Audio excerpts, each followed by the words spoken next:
My sweet friend Kyle Ettman, that is why I like you. Layla smiled at Kyle's upset face. I hope you use your hands to save people's lives instead of killing them. Ah, of course. I am planning to become a doctor. Kyle awkwardly touched his cheek then. Should I be a military doctor?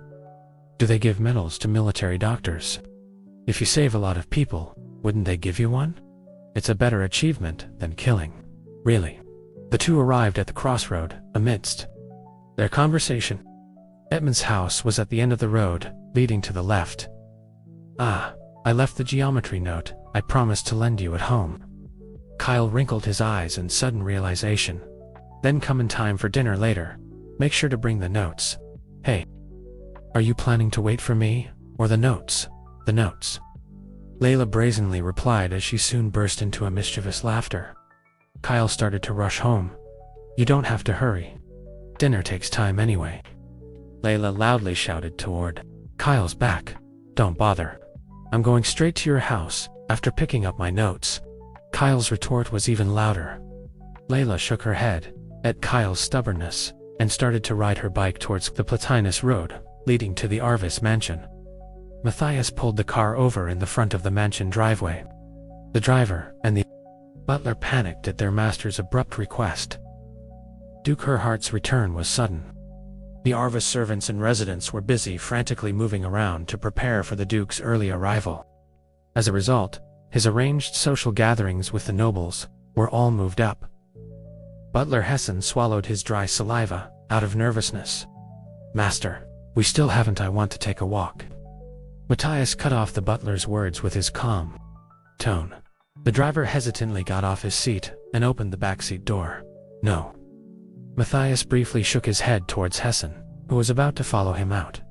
See you at the mansion. Matthias smiled as he turned his back. Hessen obediently got back in the car at his order, while the driver swiftly returned to his seat. As they drove away, the road became quiet again, holding his officer hat in one hand. Matthias began to leisurely walk underneath the tree shade. The sound of his boots and the sound of the leaves swaying in the wind created a strange, but pleasing harmony. Matthias von Herhart was a perfect child, a perfect student, and a perfect officer. And now, he was about to marry a perfect woman and become a perfect father. All of these things were so obvious in his life that he started to get somewhat bored. Matthias gradually slowed his pace. The bright stream of light flowing through the cracks in the tree leaves made the edge of his slightly slanted eyes stand out. The light then gently flowed down upon his golden belt buckle and the shining insignia that adorned his blue-gray uniform. He should get engaged this summer. Matthias had gladly agreed to his mother's words, simply because it was his rightful duty to marry at the right time and give birth to a successor. I think Claudine is the best lady for the next Duchess of Arvis. Matthias had also accepted his grandmother's notice with good grace, simply because Claudine von Brandt was a highly qualified bride and had a brilliant lineage. Matthias had never desired anything, because everything was already in his hands before he knew it. Desire was a distant emotion that seemed fictitious to him. So was marriage. Matthias hoped for a perfect marriage to him. Marriage was simply a stepping stone that allowed him to strengthen his world. He believed there was no need to exhaust any unnecessary emotions in a marriage. Claudine von Brandt was his most reasonable partner, and for him, she was enough. He wasn't interested in anything else. He didn't feel like the need to. Matthias paused in the middle of the road.